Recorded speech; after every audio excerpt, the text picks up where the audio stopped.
It's a Saturday evening here, so it's good to see you all. We haven't met in a long time. I'm sure everybody's safe. Um, to start with, this is the first, interactive session which we've been planning for a very long time. It's called Off the Course. The objective of these sessions are to, bring, experienced runners, triathletes, not just from India but across the world, get them to share their experiences with everybody. I know we've got a lot of people who are aspiring into doing their full marathons and their long distance full Ironmans as well. So it's a great opportunity for us to learn from experience and at the same time understand, what all challenges go in preparing for all these endurance sports. So today being our first episode, I'd love to hear the feedback post our sessions. We've got PRO SarbaDhikari with us all the way from Canada. Just to give his introduction, he started his running journey in 2012. Since then, he is mainly focused on doing his full marathons and full distance Ironman. In the last 7 years, he's completed roughly about 12 standalone marathons and 14 full distance Ironman distances in about 5 different continents. People who don't know what a full Ironman would be, he would be doing a 3.6 kilometer of swim, 180 bike, and a 42 run in a limited time frame in about 17 hours. So he's been done some interesting long distance races, and of course he's lined up to do plenty of more races in the coming years. We have Rachna with us, who will be taking forward from here, who's actually been instrumental in putting all this together for us. So before I, take this forward, so I let PRO SarbaDhikari, thank you very much for taking the time out. I let you, introduce yourself to the community, and from there, I'll let you take forward. Thank you very much. Starting by saying that it's actually my privilege to be able to speak to you guys about this, because this is something that I was explaining earlier that it's definitely a passion for me. It's something that I almost accidentally stumbled into. And it's something that really has become more of a lifestyle for me versus as a hobby. I think that there is a differentiation between hobby and lifestyle. And I think that after a little while, it turns into something that you do just because it's who you are. Did you want me to start way back when? Do you want me to give my full intro, my full story? Yeah, so you tell me. PRO, you can hear me? Yeah, I can hear. Okay.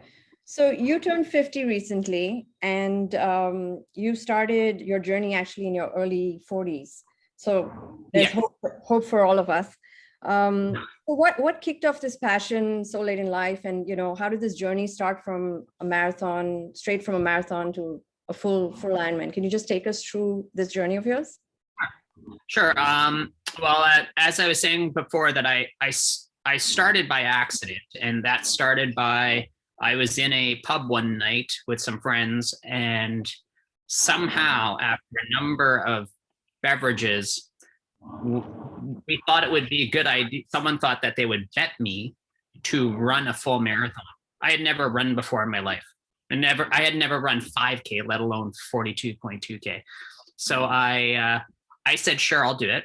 And they gave me a year and 16 hours to run a marathon. We had no idea. We didn't know how long it took to run a marathon. So they gave me 16 hours. So I took them up on it. I did that. A year later, I hadn't trained at all, but I thought, you know what, I'm going to do it still. So I signed up and I did this marathon. So when I completed that, it was something that I realized I could do the distance. My first one I did in 5 hours and 2 minutes. And I thought, all I want to do now is I want to see if I can improve it. So the next year I kept on training, and I ended up training so much that I actually broke my tibia from training. So I overtrained. So I was out for that marathon that I was training for. Once it healed, I continued to train. And the year after that, I ran my next marathon, which I ran in 3 hours and 30 minutes.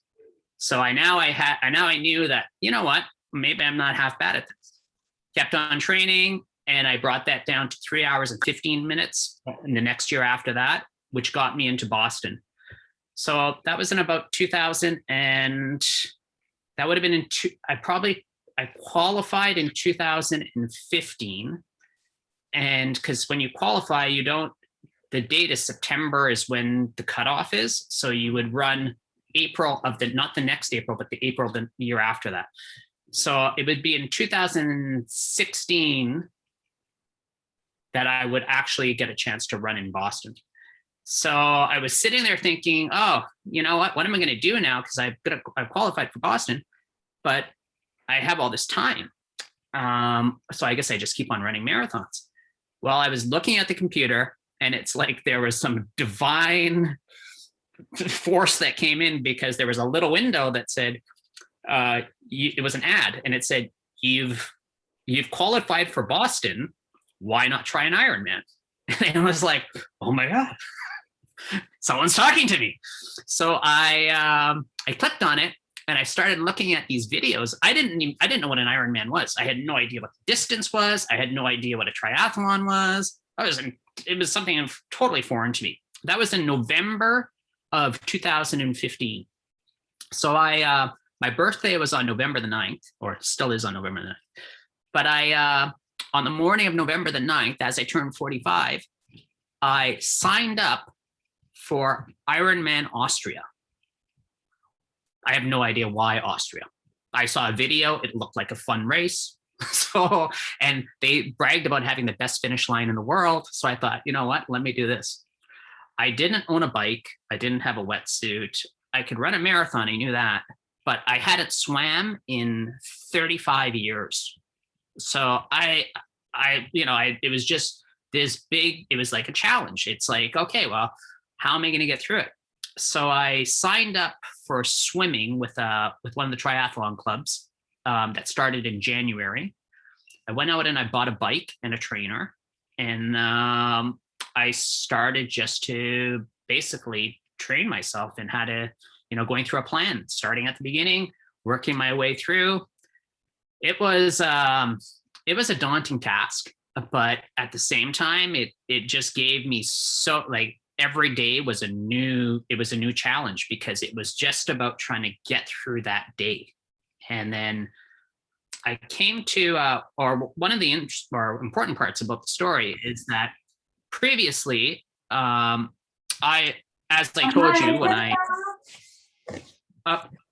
told you, I was, I started off the marathon thing because it was a bet at a pub. Well, I thought that just to make things more complicated, I'm going to stop drinking altogether. So I'm not going to consume alcohol. I'm going to go to pubs with my friends during the time that I'm going to train for this Ironman. I'm just going to focus 100% on doing this.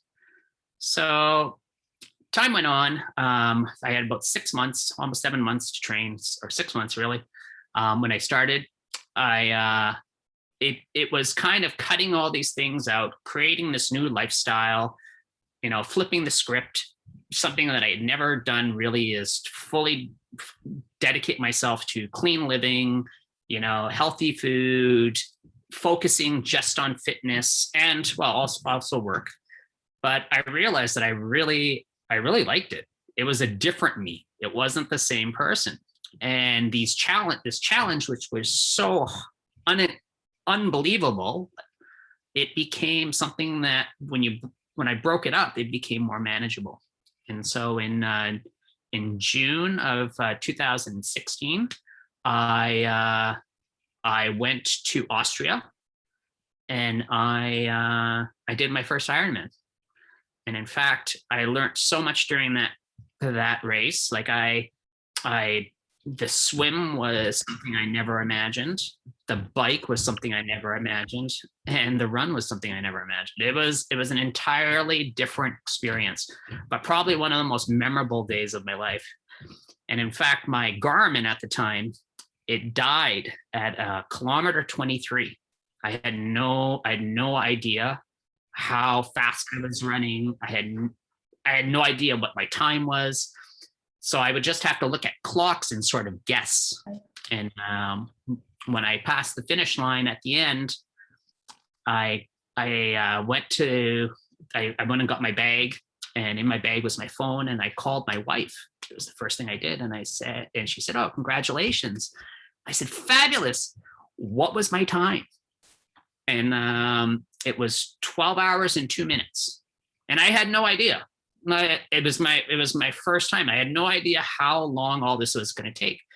But one of the things I did know is that because of that training that I did, it's not like it's one long day. It was 3 separate pieces. And by breaking those 3 pieces up, it became much easier. So if you remember my story, I hadn't drank it all, but my buddies were saying how, they wanted, when I come back, we were going to celebrate, we are going to go to pubs, we were going to have a great time. But I like this new me. So before I actually went to Austria, I signed up for Ironman Mont Tremblant. I signed up for another Ironman before I actually did the first one. And it was so that I could tell them that, unfortunately, I can't, I can go with you, we can still go out, but I just won't be drinking. And before I went to do Tremblant, I signed up for Cozumel. It was my crutch. It was my way to have an excuse that this new me wasn't really me. It was almost like a facade because I was training, but at the same time, it's because I liked this new me. And that just turned into constantly following up. So the first year I did 3 Ironmans. The next year I did 4. The year after that, I did 5.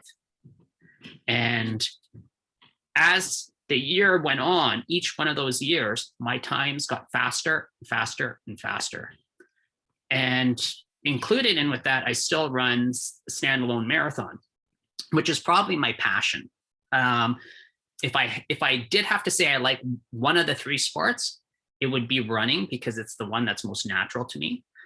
And that's the one that I constantly, it's my crutch because I know I can always pull off a really, like I'll see people who will pass me sometimes on the bike, but then once we get to the run, there's a saying in Ironman that you bike for show, you run for dough, because you can pass somebody on the bike, but once you get to the run, that's where at kilometer 32 of the run is where you see grown men cry, because it is, it's probably one of the hardest times to be in it, because your 10 kilometers just could be 1,000,000 kilometers because it's just so far away. You're so tired at that point. But anyway, that was how I sort of developed from there. I've got 14 Ironmans to date. I've had a chance to do a lot of traveling through doing Ironman. It's a little bit of a racecation always for me. I have a wife and 2 kids. So when I go to do races, it really is that a little bit of alone time for me. It's where I get to be entirely selfish and just focus on myself and on a race. And I have this time to myself that I get to kind of spend doing it. And really the race has always been for me, that is the cherry on the top of the cake, because the training is by far the hard part. The race that's the reward that you get for training so hard, is that you get to spend a day executing it and seeing if it really, all this stuff that you did, now you get to enjoy it. So with so many races in a year, sorry, say again? So many races in a year, that means you're practically training 365 days in a year. So what does a typical training week look like when you have either a triathlon or a marathon around the corner? So that's interesting. It's a great question because, because of the pandemic, I've learned a lot about my training. And in that, I've realized that, when you train for Ironman marathon and you train for standalone marathon, they are very different, because typically training for an Ironman marathon, you're running at a slower pace.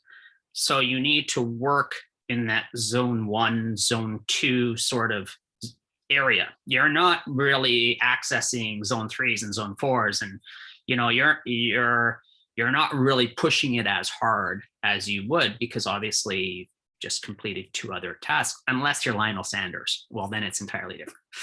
But so when I train, I typically will do the zone 1 and zone 2 work in an Ironman cycle a little bit harder usually, because the marathons are sort of are scattered in between Ironman always. So it's not like I can just take time off to specifically train in those faster paces. But what I will do is I'll keep the zone 1 and zone 2 work, but then I increase a lot of interval work. I do lots of really fast interval work within there, but then maintain a great deal of the zone 1 and zone 2 as the bulk of it. Does that answer your question? Yes. So with all these training and participating in races for a decade, what have been some of the challenges that you have faced during training? Or on a race? What challenges would I have faced during training? Well, I think that it's always about, I think it's the mental part. I don't know how many of you out there do multiple sessions a day, where you do like a double run day, where you run in the morning and you run at night. And you split them up just because the volume, as you start to, do that final build before you're going to start that taper, it's trying to squeeze everything in, and that you need to get this work in there, but your time as just regular people, it's hard to sometimes dedicate the amount of time that's necessary. So that would probably be the biggest challenge, is trying to include all of that in there. For me, it's been a little bit easier, because the majority of the training I do, I would say probably 90% of my training is done inside of my house. Like I run on a treadmill, I bike on a trainer. I spend a lot of time doing that. And it's more because I live in Toronto, I live in the city, and it's hard to, bike at 35K or 40K an hour in the city without having, you can go for like maybe a kilometer and then you have to stop for a light, or you have to stop for something. So the only other option I have is to go out of the city somewhere, but then, having to do that 3 times a week, having to drive somewhere, set up, be able to get out there and cycle and then come back. I just found it's just, it's a lot easier just to do it from my home, where I can be on the trainer. I can push the watts that I need. I can still do training plans. I can communicate with a lot of people. I use Training Peaks a lot. So I can do workouts through Training Peaks that are always there. Everything updates for me.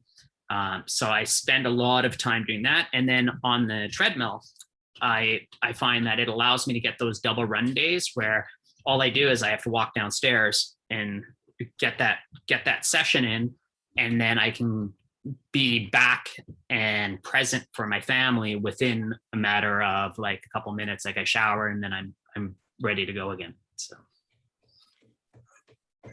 And how do you deal with, because you race around the world, and you've done one Ironman in Asia, so you're living in, Toronto, Canada, which is cold, and how do you prepare yourself? And I know you're doing this, the Marathon des Sables, which is a 215 kilometer run through the desert this year.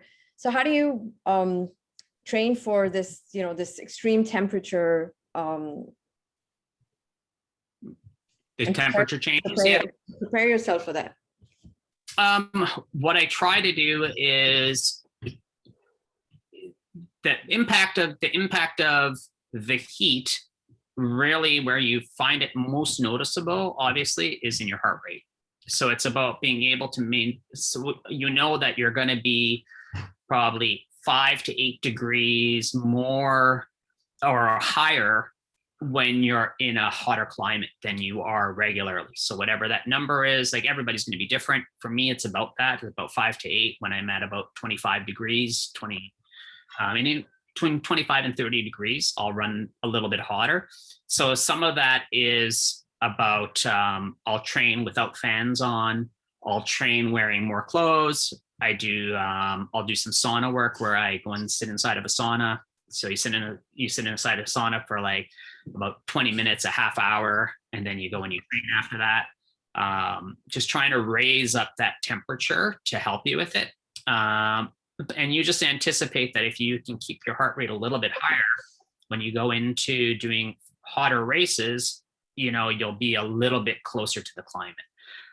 Mind you, it's never perfect. Like, the weather that you guys have in India, it's, like the ideal temperature for running a marathon is about 10 degrees Celsius. I don't know how you get that in India. That's got to be a real tough one. Like, unless you like, I guess, are your guys' races sometimes, is it early in the morning, like at 5 a.m.? Yes. Yeah, we generally start at about 5:30 in the morning, but yeah, our peak summers, we go up to about 40, 42 is when we are training, because our season for running starts in about September, October, when the weather cools down after the monsoons. But the training peak period is the heat of summers. That's about 40, 42 degrees. So yeah.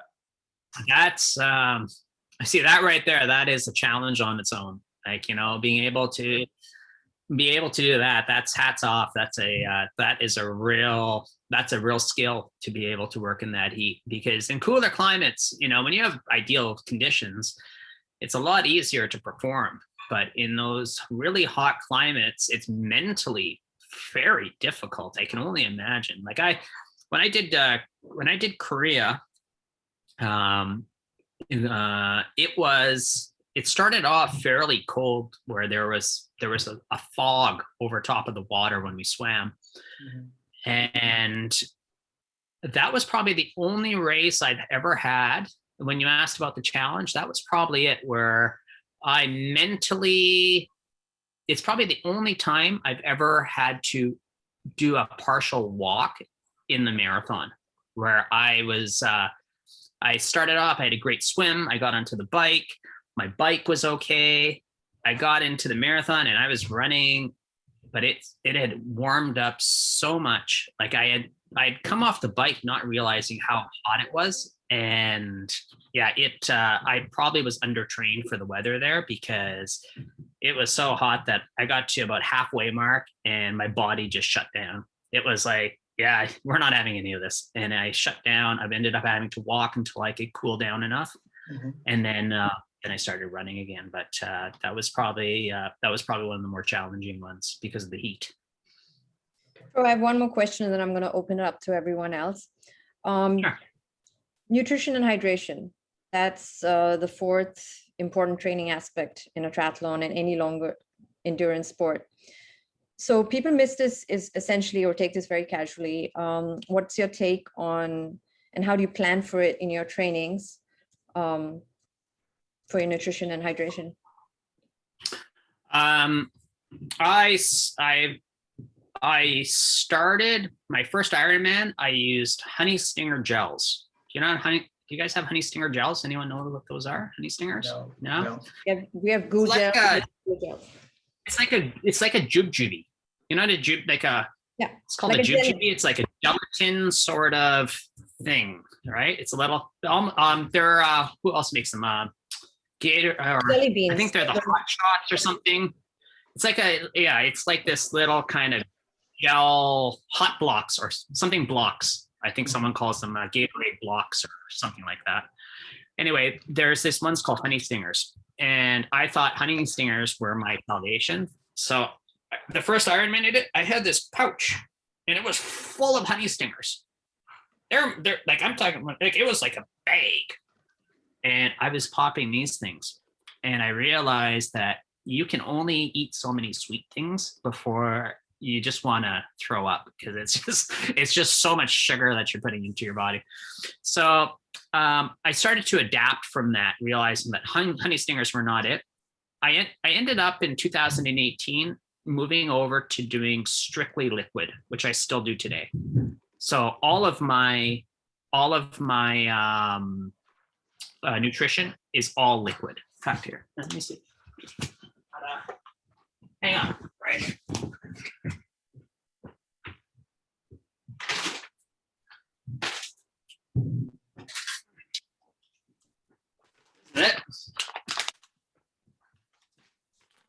This is what I use. It's called Carbo Pro. All it is it's a complex carbohydrate. It's a powder, and you mix it in with water. So I have a power bottle, a bottle that has, it's probably about 1,000 calories in the bottle. I usually have two for a race.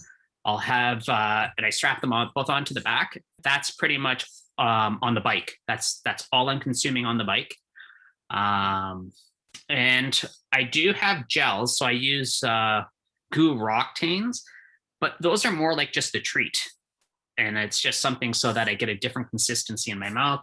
And then I use this stuff, which is it's a BCAA, so branch amino acids. It has caffeine and some flavor. It's actually, the flavor is like a mango. I get mango because it's not as sweet, but I can dial it down where it's just got that little bit of, so it's just not like you're drinking water the whole time. It gives you a little something in it, but that's all that I consume is water. It's a liquid. I don't do any solids. I know some people that works for them. For me, I just find that being able to get those calories in more evenly throughout the entire race.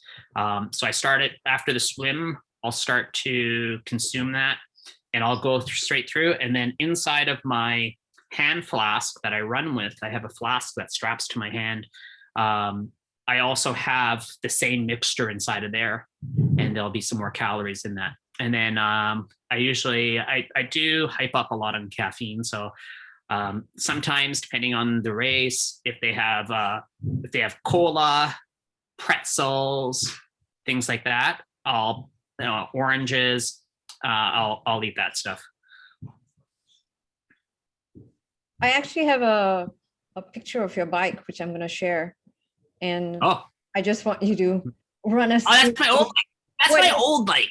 Okay, well, I took this off your Facebook, and I just wanted to check what you actually carry on your bike, and your nutrition, your hydration, your tools. That's my old.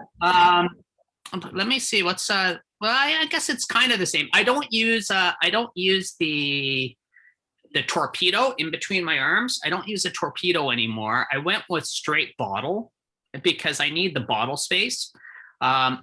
This is how I used to do it. It's funny. I haven't seen this for a long time. So you'll see the gels. Can you see all those gels that are on there?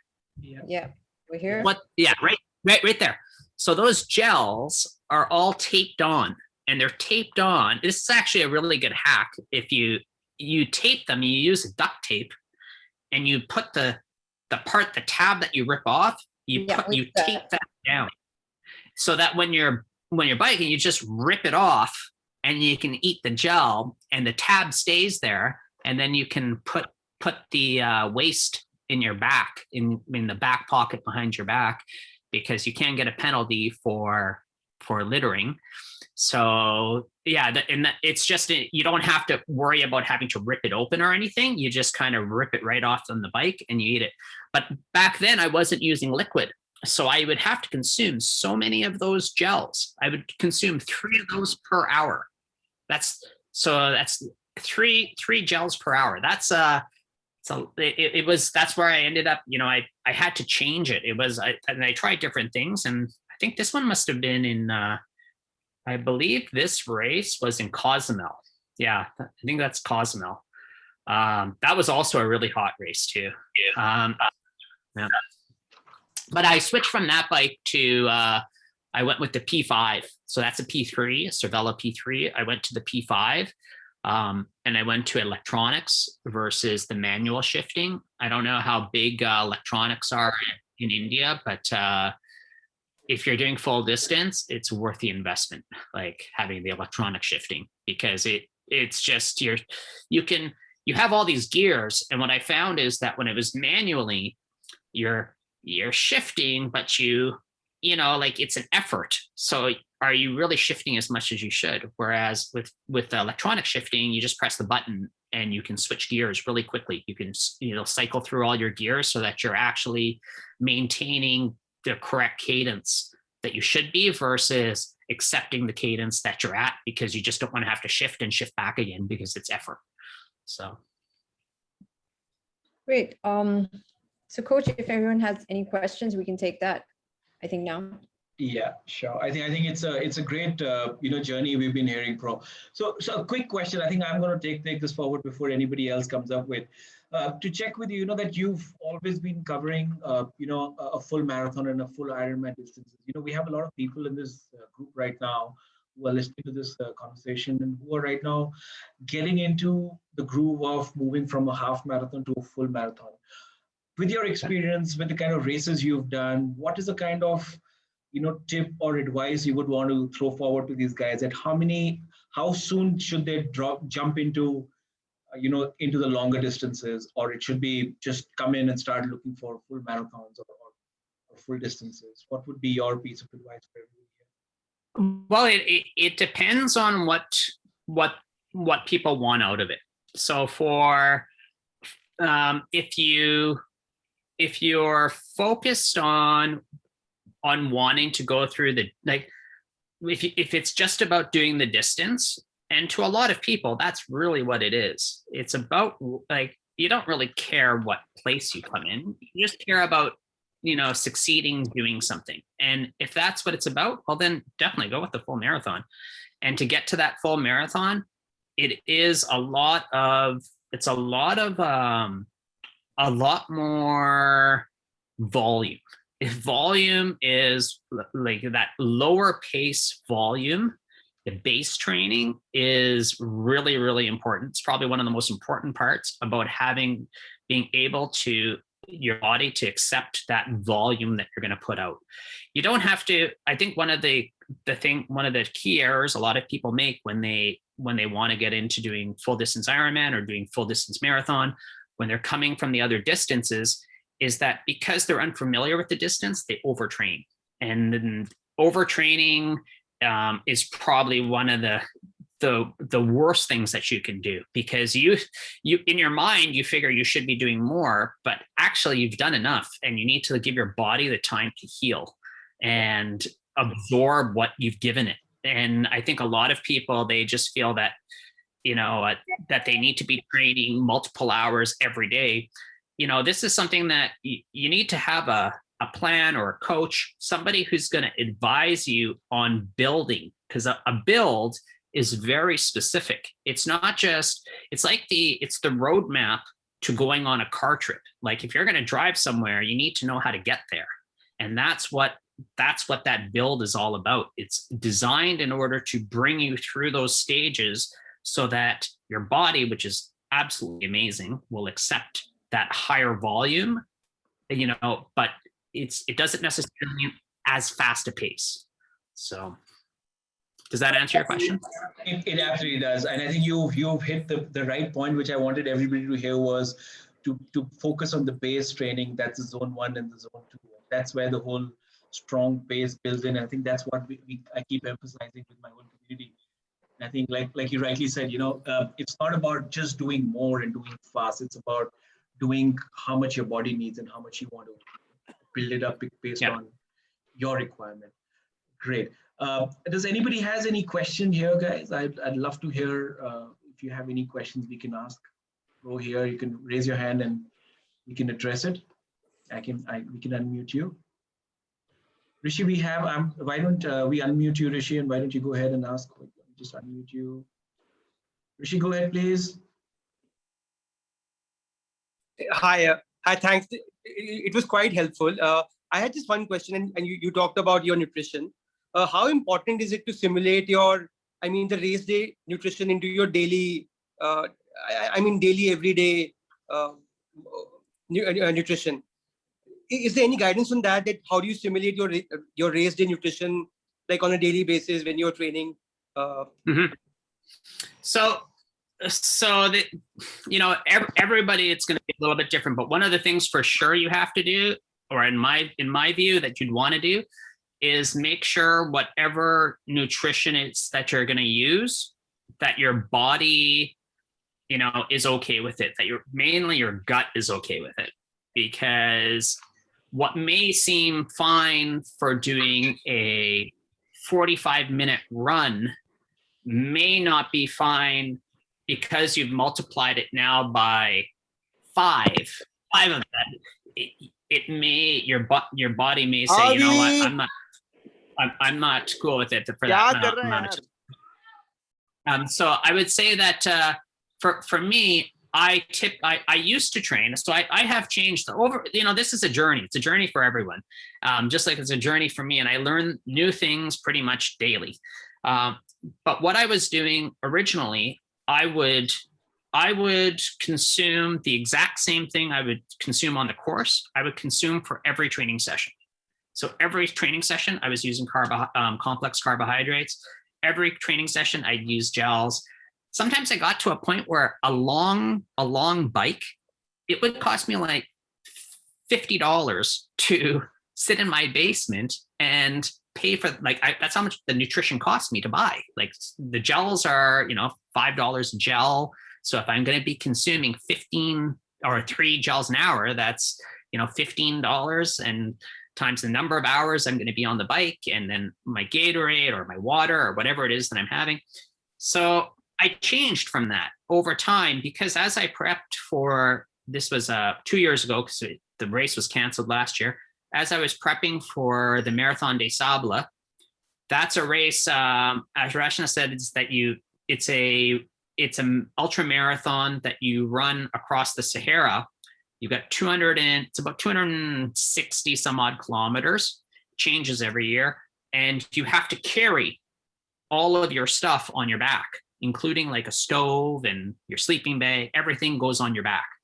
So you're running with this weight. So you're trying to eliminate the weight. One way you do that is eliminate the amount of food. So you're running fuel that you're going to use. You can train your body to start to use less carbohydrates and turn to your fat as a form of carbohydrate. So I started training doing that. And I stopped using everything altogether and went on using, just water and seeing if I could do that. It works. It takes time though.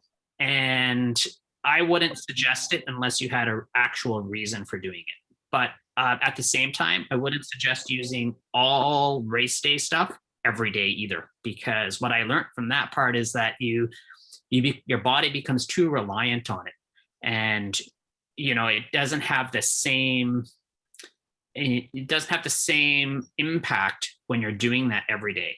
You should make sure your body can accept it. But aside from that, if you're getting into stuff that's over an hour, then I'd probably say, yeah, you know what, makes sense to maybe use a couple gels or whatever your format is to use some of that stuff. But I wouldn't be using it on an ongoing basis, because your body can only take so much of it. Let's be honest, it's really not nutrition. Like there's nothing good inside of a gel, really. Did that answer it?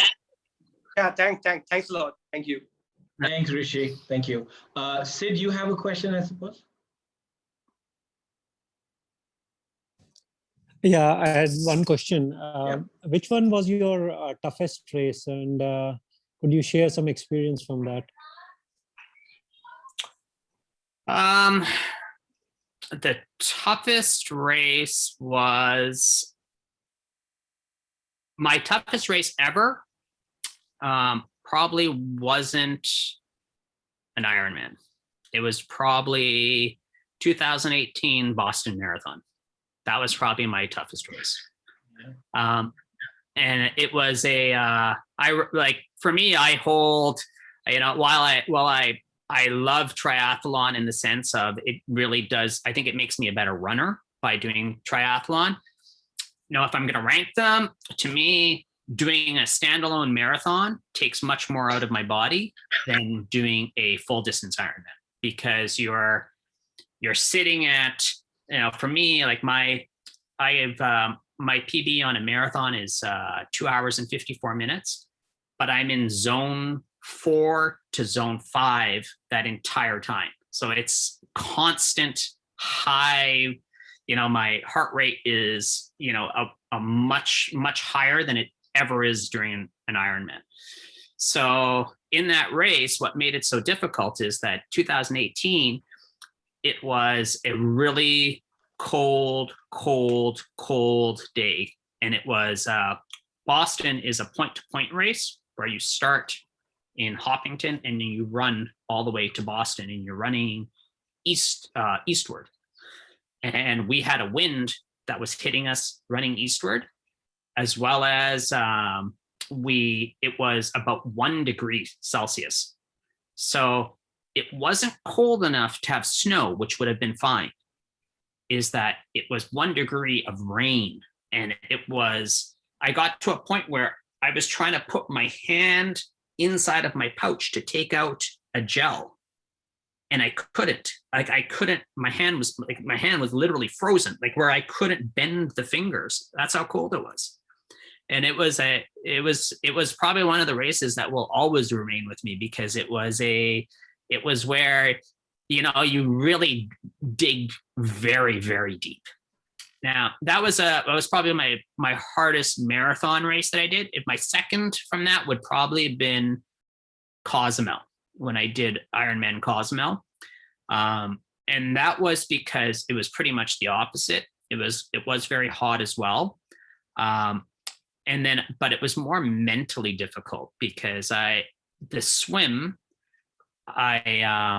Cozumel is a non-wetsuit swim. So it was the first time that I had swam in an ocean for a considerable distance. And I don't know how many of you are afraid of sharks, but I am.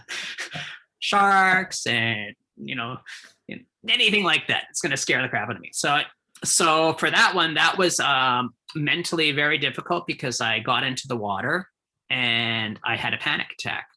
First time I got into the water, it was non-wetsuit. I'm swimming in an ocean, and so it took me probably about 5 or 6 minutes in order to calm my heart down enough. And so I was able to get through the swim, got onto the bike, my bike was fine, but I got to the run. And again, the run was also very hot. And I couldn't figure out, I started to almost like have under extreme heat. And when you're tired, your brain really doesn't function the way it should. And I kept on thinking that I was going to be over 18, maybe 19 hours to finish. I think I was 11 hours and 35 minutes. But in my mind, like, I was doing the math, I was doing race math. And it's like, you're like running along and you're trying to calculate, okay, there's a kilometer's time here. Oh my God. I'm gonna DNF, and it's just what happens when you have, again, you guys are probably used to this because of the heat. For me, that level of heat with that amount of exhaustion, your brain plays funny tricks. So what's your hack when you get these self-doubts doing such long distances? What is your hack? What do you do? It's funny you say that, because I have self-doubts pretty much every training session. Like, I will look at my training plan and I'll be like, oh, I have to run this pace. And I'm like, I don't know if I can do that. Like, I don't know. It seemed like I've done it for years, but I still look at it and I'm like, wow, that looks really hard. And I think what I do is I just think back to the fact that, oh yeah, I remember when I did then, it was fine. So this should be fine too. When I'm on the course, truthfully, I would say that the number one thing that I focus on are like all the food that I don't typically eat, that I swear to God, I will eat once I get off the course. I will be like, oh, you know what? When I finish, I'm going to have nachos, and I'm going to drink like a chocolate milk that's like this big, and I'm going to have all this stuff. And then I finish and I can't even put anything into my system. I'm not hungry at all. But for some reason at the time, I usually focus on food, and I'm like, I'm going to do all this stuff. I'm going to eat so much food. So that is my hack. It's kind of a dumb hack, but you asked. If it works, it works. So yeah, it's working for you. So I don't think it's dumb anymore. Great. I think that's a good one. Sid, does that answer your question? All right, lovely, great. We've got time to take just two more questions. Navneet, you have a question? Please go ahead. Yeah, hi. Thanks for the opportunity. So as you mentioned that in order to do Ironman, we should focus on zone 1 and zone 2. That's correct. Yeah. So what specific exercise or means what specific thing you have done to bring down your all means activities from to zone 1 and zone 2? Okay. Pro, is that question clear to you? She want me to repeat it for you? I think I understand. Like, how do you focus on it? Just clear, it's not only zone 1 and zone 2. It's a balance of the majority of the work is done in zone 1 and zone 2, but then it's kind of the 80-20 rule is that you're still doing 20% of it or 25% depending on how your structure is in a really fast, like you're in zone 4s and zone 5s, zone 5A, B, C. You're doing these other ones in a really fast zone, and it's that offset. So you're getting, I've always noticed this, and it's because I come from a running background. I've always noticed that sometimes it's not about whether or not your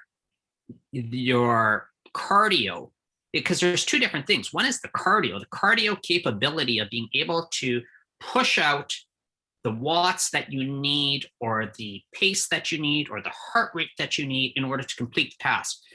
The other is, do you have the physical capability, which is the muscle strength? And that's where that muscle, you need both. You can't just have one without the other. But one of the things like that ability to have the muscle strength, it's really important. And that's what you're going to get from that base training. You're going to get the muscle strength. You're going to get being able to carry that lower heart rate, because ideally you're trying to lower that heart rate that you can push out, keep those fairly low until you want to access, and you will need to access the higher stuff.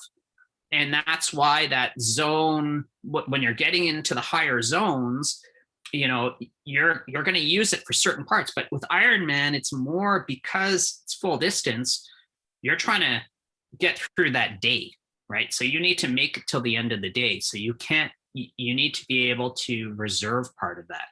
And one of the things I think is really important to say is that your zones on your bike and your zones on your run are going to be different. It's not the same. Yeah. So a lot of people think, my zone 1 is this, and my zone 1 heart rate is this in my run, and my zone 1's this on the bike. Well, they are different. You're going to run a very different zone.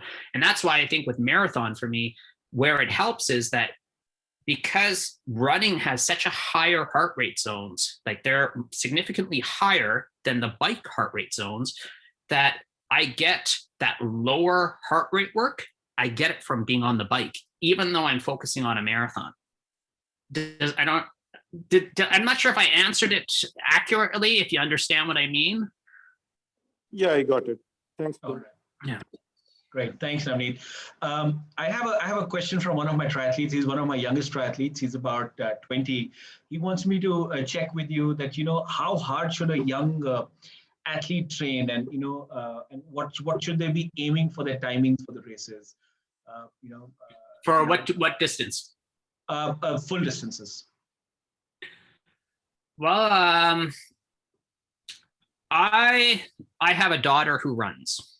And when she was 10, she was 23rd out of a few hundred people. Like there was grown men whom she was running right by, and she was 10.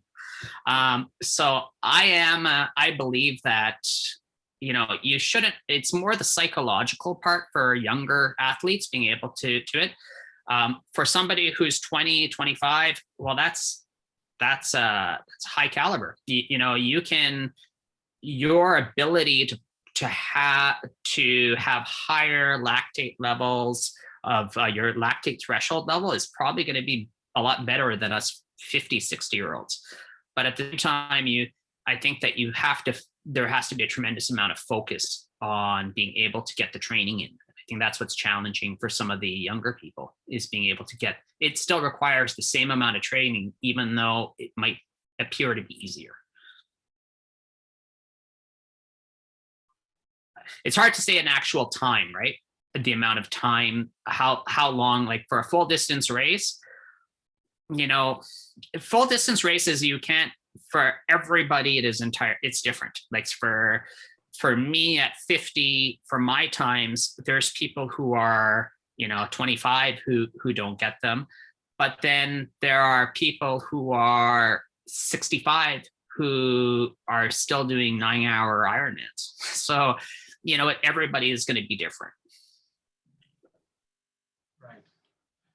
And I totally agree. I really answered it, because I don't know if there really is an answer for that one. No, I think I agree with you totally. I think the younger the athlete, the more capabilities of molding him in the way you want to, adapt him to the kind of trainings he should be looking at. That answers a lot. There's one question I want to ask. I was hoping somebody picks this up. As a triathlete, as a long distance runner, a very common cycle for a runner or a triathlete is an injury. And more than physically handling that injury, I think a lot of attributes go to how he handles it mentally. So I would love to hear your experience that over the years, have you experienced anything like that?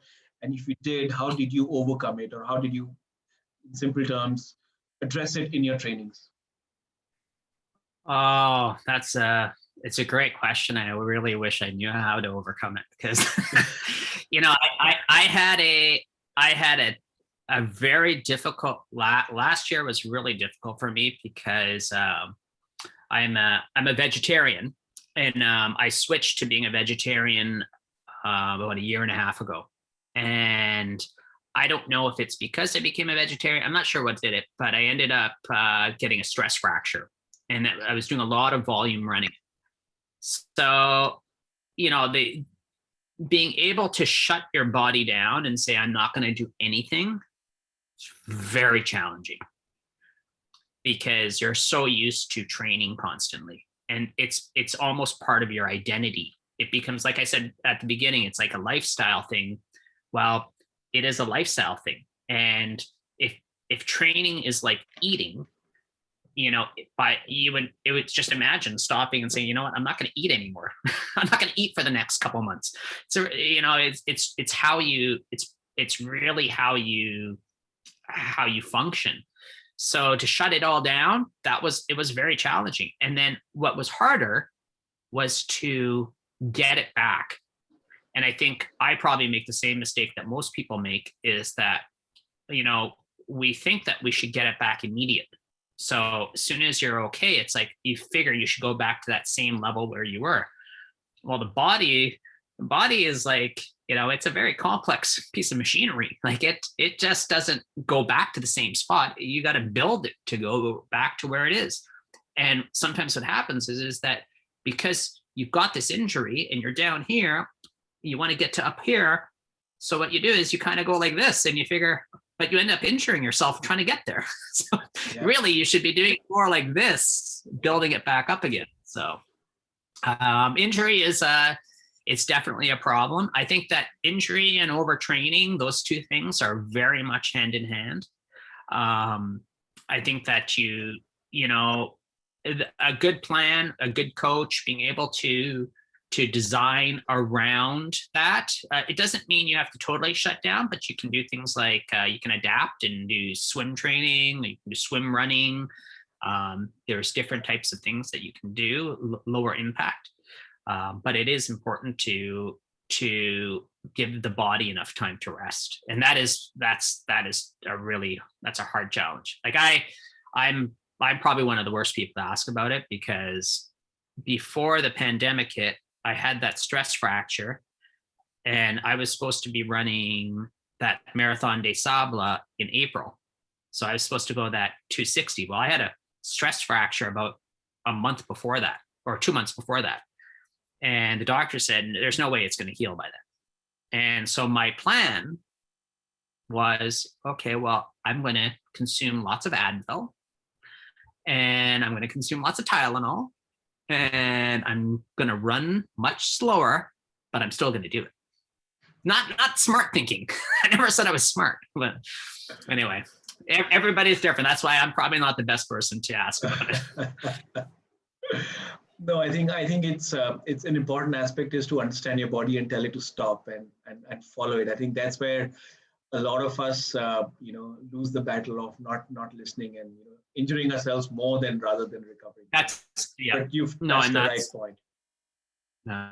But you've touched the right point that post an injury, how slowly and how how accordingly you kind of build the base back up is what is essential and crucial, and putting in the right training plan really helps.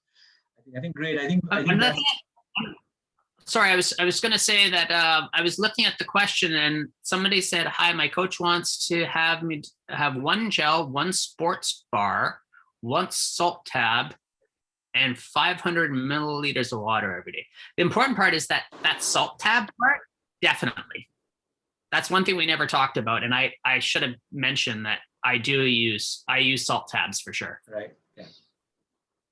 Hi, Amit here. I just want to understand this kind of fueling is required every hour. That looks a bit too much, and after a while, all this is so difficult to digest. You have three or four gels over a period of 4 hours, and and you have all this protein bar or sports bar. Then it's a big thing to digest and move on with that. So is it required so much of nutrition every hour? This I'm not sure what it all obviously your coach has a bigger picture of what your body needs. I myself, the sports bar, it depends on what that sports bar is. I would say for a 3-hour workout, one gel. Yeah, I guess that I probably would be, if you're using gels as your main calorie supporter, I would say one gel every hour might be a little bit light. You might not have enough carb intake depending on, I guess, it all depends on the level of what you're pushing out of there. The sports bar one, I don't know. I've never used solids. I know some people like solids. Some people swear by solids. I've never been a solid guy, just because, to be honest, my aim is always never to have to go to the bathroom during an Ironman. Because you have to stop. There's no two ways about it. You got to stop then. And well, you can go to the bathroom. There's one way to go to the bathroom, and there's the other way. The number two, I never want to do on an Ironman. And in fact, I've never done one on an Ironman. I've never had to. I've always, So that's why I part of why I guess I'm more liquid. The sports bar one is, I guess it depends on what type of sports bar. Are you talking just like a regular protein bar? Yeah, sort of a protein bar. Basically, his idea is that if you're doing a 7 to 8 hour workout, you will spend all your energies if you don't consume all this from the first hour onwards. You will have body fuel for 3 hours workout, but after you are on the 4th, 5th, 6th hour, then probably you need all this fueling earlier. So that's what his 100%. It's kind of like going to the bank and trying to withdraw money, but you don't you already have to have it in the bank. You already need that in your system. And if you haven't ever hit a wall, you will know what hitting the wall feels like, because you get to a spot where your body just says, yeah, you can feel it. Your body physically you'll feel when you start to lose that nutrition level, because if you're if your race is very steady and constant, then what you notice is, you know what, this is harder. It becomes harder to push out the power. And that's why I would just, you know, that gel is probably 100 calories because most gels are 100 calories. The one sports bar, I guess that's the one that I'm not sure about. It depends, number one, how many calories. Yeah. But, you know, the consuming of that sports bar, it's going to take energy in order to break down the sports bar. And that's where, you know, it's not as immediate. Like a gel will react probably within 5 minutes. You will feel a noticeable change because those calories will be in you. I can't say that for the sports bar. I don't know. I would probably be looking at least 2 gels. Like if you're gonna use gels, I'd be like, yeah, probably a 2 gel. The salt tab, a lot of gels have the salt already in them. And there's one of the big mistakes I used to make was I oversalted. So there are pictures, if you look at my Facebook, there are pictures, and I'll finish a race and it's white. It's all white. And it's on my hat, and it's all salt. And it's because I was consuming 1 salt tab every 20 minutes. And I had so much, because I was very worried about, you know, making sure that I had enough salt in me. Well, I had too much salt in me. So you kind of have to play with it and see how much salt you need.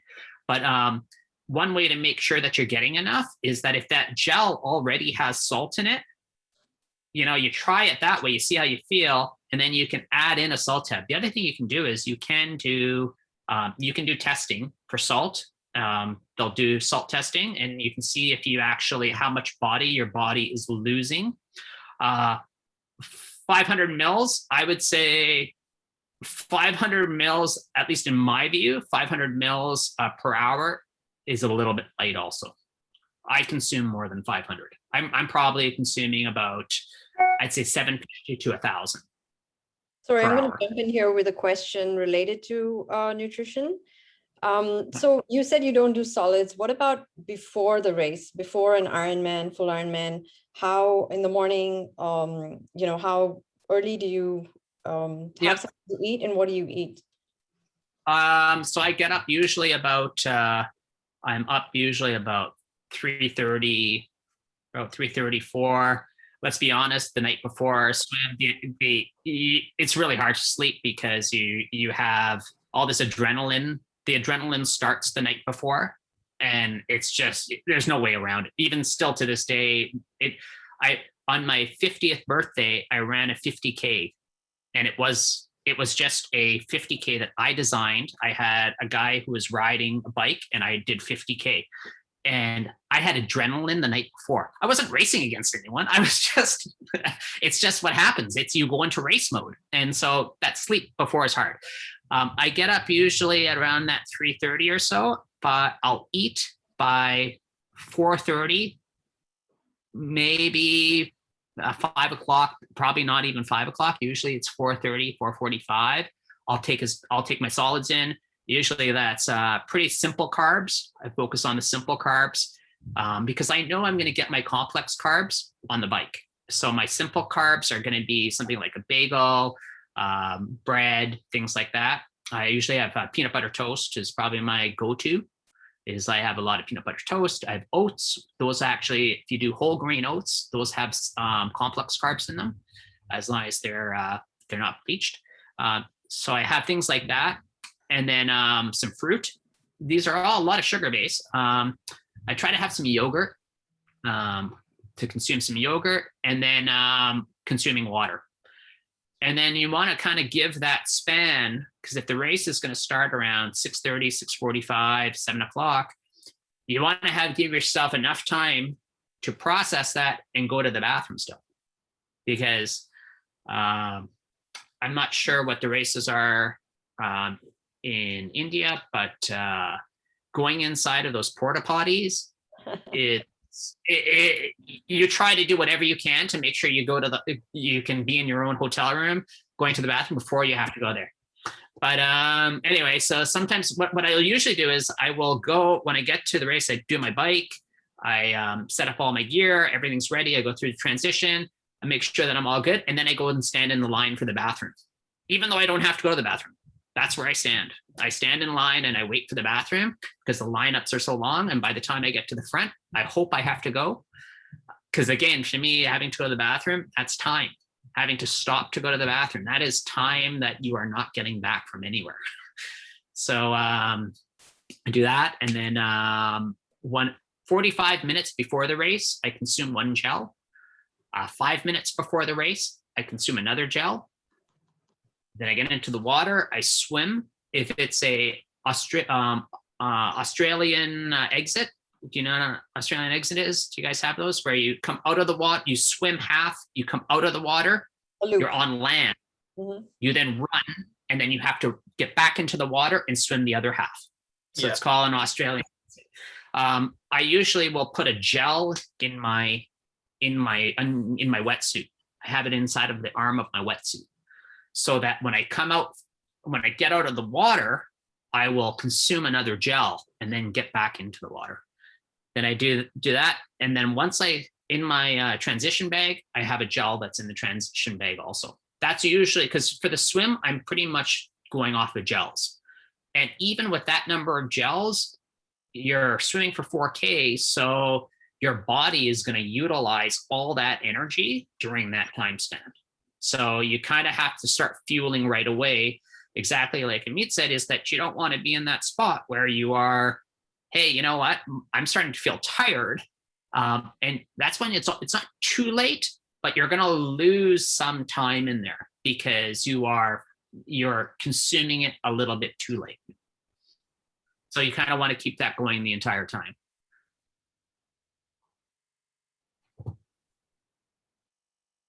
Does that work? Yeah.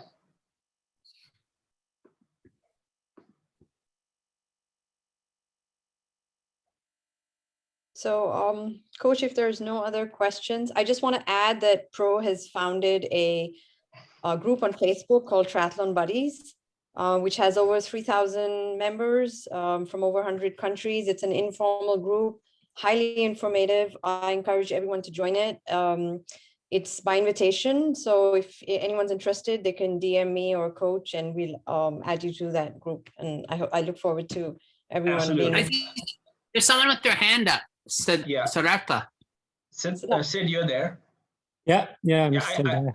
I think we'll make this the last question. We are already short by about 10 minutes. So yeah, please go ahead. Oh, sorry about that. I talk a lot. Yeah, one more question. From the consistency of training, do you have some breaks in a year, or it goes on and on and on? So I unfortunately, well, now COVID has given us a break. Whether we wanted it or not, we got it. Up until this year, my downtime, so my off season would usually be from probably about 2 or 3 weeks around Christmas time, maybe 4 weeks. It depends on how many races I was doing. So one year in 2018, I did 5 Ironman and I did 3 marathon.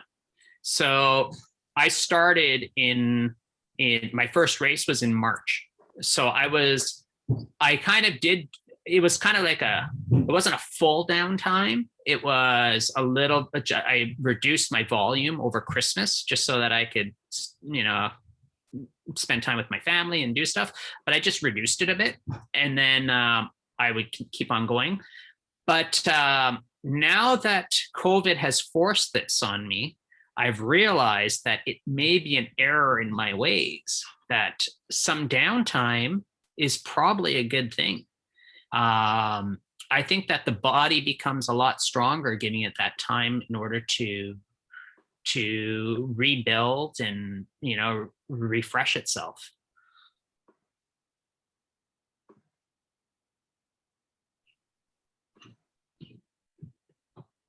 Does that answer your question? Sid, that answers your question? Yes, absolutely. Because it's very important also, not just body, but to keep the family Oh, for you sure. know, things going together. No, you know what? And what you're saying, it is, you know, like it's, you know, at the end of the day, we're just regular people. And that's actually the interesting thing. I don't know if you guys have ever had a chance to spend some time with some of the top end pros. Like I was coming back from Ironman Argentina and I was at the airport, and the guy who won Ironman Argentina, he was standing in line next to me, and the two of us spent hours, like must have been like 6 hours together waiting at the airport. And, you know, just talking to him, you realize how we think that these guys are training all day long. They're not. They actually have normal lives. Like they know that a family life is still important because it makes you mentally a better athlete.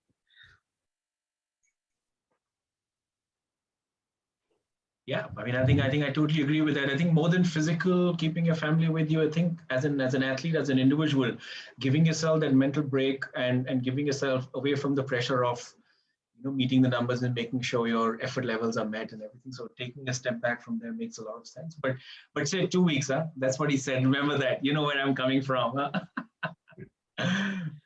But great. Just to add what Rachna has said, you know, the Triathlon Buddies is the group which PRO has on Facebook. I'm a part of it. I keep on getting a lot of updates over there. It's very interactive in terms of a lot of information there. So if you want, it's a good platform to be on, get more knowledge and get more information. So go ahead, you can connect and let PRO give you that access for the group. Great. I think it's been a great session, PRO. Thank you very much for your time. It was a first session, so it's a first session. A lot of our athletes are going to gain out of this conversations. I'm sure as we move on, we're going to make this more constructive and more informative for us. Do I get to come back? Absolutely. We'd love to have you back. After the marathon this up, we want to hear all about it. And if you need anyone to carry your bags for you, we all volunteer. All right. Well, right. You know what? I want to do the Delhi Marathon. Well, I hope it happens this year or next year. I have no idea when it's going to open up here. Things don't look very good at this point in time. But yeah, if it happens, no, if he likes challenges, maybe he can join the Herculean next time. I think that we'll leave that story for another day, for another discussion. Yeah, but yeah. Well, I was going to tell you that I went to Dune school in Dehradun when I think I was 15. I went on an exchange program. I spent 6 months in Dehradun, and it's beautiful up there. I would love to do a race somewhere in like Dehradun, Mussoorie, Sanaa, anywhere up there. Yeah, we have some very, very good races happening around in the hills. Unfortunately, nothing's happening right now. We're expecting it to open up not before July. But yeah, September, October, November is a great time to have some runs in the hills and some beautiful destinations. So I'd love to share it with you, and you're most welcome. If the travel opens, you should come here. Wow. I'm sure we'll see a lot of you soon, because you know, you don't necessarily have to follow the path of going all the races all the way up to Ironman. You can just start with Ironman. Oh yeah.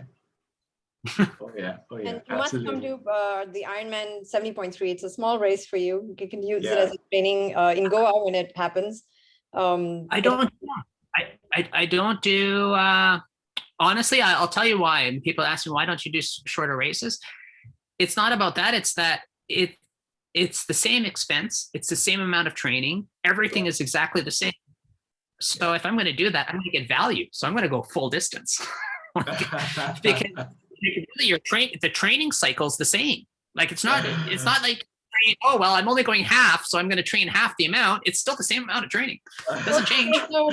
I know, PRO. You know what? After this call, I know how many phone calls I'm getting from my athletes to, pump them up into a full Ironman. So I'm getting ready for it. That'll be fun. Let's. I'm supposed to do Hamburg next year. Whoever wants to come, do it. Hamburg. We already have 2 people who want to do Hamburg. Yeah. 2022. I was supposed to do 2021, and then we know that's going to be canceled now, so it's 2022. So I'll be in Hamburg for 2022 for sure. Certainly, you'll see few of us from here for sure. From this group, I'm anticipating at least 3-4 people from our group to be there. But, All right, love it. I think it's been All a right, great. It's been great. Thank you very much, Pro, for being with us.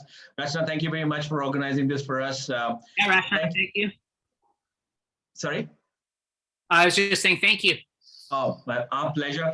And thank you everybody for being on this. We look forward to see you again. Please stay safe. We haven't met in a long time. We look forward to see each other very, very soon. Pro, thank you very much. Please stay safe and take care. Thank you. Bye-bye, everybody. All right. Bye, guys. Thank you. Thank All right, you. take care. Great session. Thank you. Thank you. Thank you.